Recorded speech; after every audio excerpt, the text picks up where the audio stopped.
भंडारा जिल्ह्यामध्ये घरकुल योजनेसाठी लागणारी वाळू येथे मिळत नाही। सरकारने सांगितले आहे की प्रति ब्रास 600 रुपये आपण देऊ, घरकुल लाभार्थ्यांना आपण फ्री मध्ये वाळू देऊ। मी राज्याचे महसूल मंत्री यांना विचारतोय की घरकुल लाभार्थ्यांना वाळू बरोबर देत आहात काय?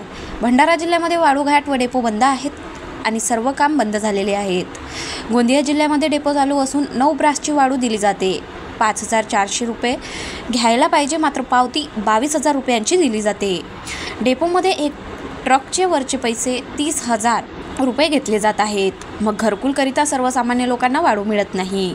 प्रति दिवसाला शेतकरी 41 ते 51 रुपये कमावते आहेत। त्यामुळे तुम्ही सांगावे की देश प्रगत झाला आहे काय? महसूल मंत्री बावनकुळे यांच्या कार्यकाळात वाळूचे दर कमी असताना वाळूघाट मालक अतिरिक्त पैसे वसूल करत आहेत।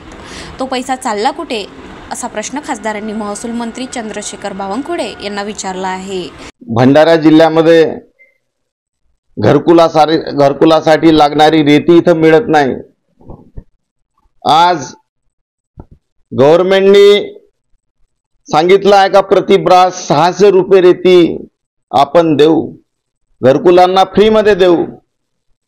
पण साहेबांना एक मी प्रश्न विचारतो की साहेब, त्या घरकुल धारकांना तुम्ही रेती बरोबर देताय का?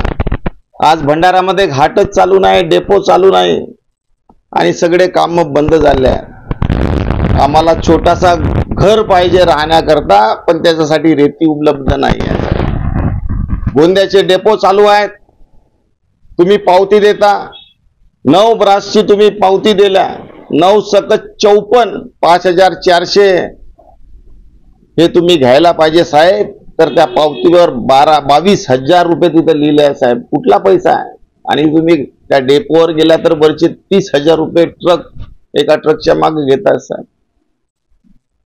साहेब, आमच्या भावनांना तुम्ही ठेस पोहोचा नको।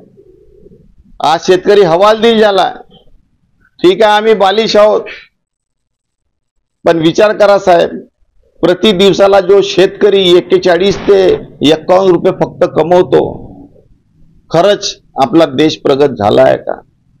शेतकऱ्यांचा पर कॅपिटा इन्कम वाढलाय का? तो कसा जगतो आहे साहेब, त्याच्या व्यथा तुम्ही पहा। त्या व्यथा मांडण्याचं कामच साहेब जनप्रतिनिधीच्या नात्याने मी करत आहे। गाव माझा न्यूज करिता राधाकिशन चुटे, गोंदिया।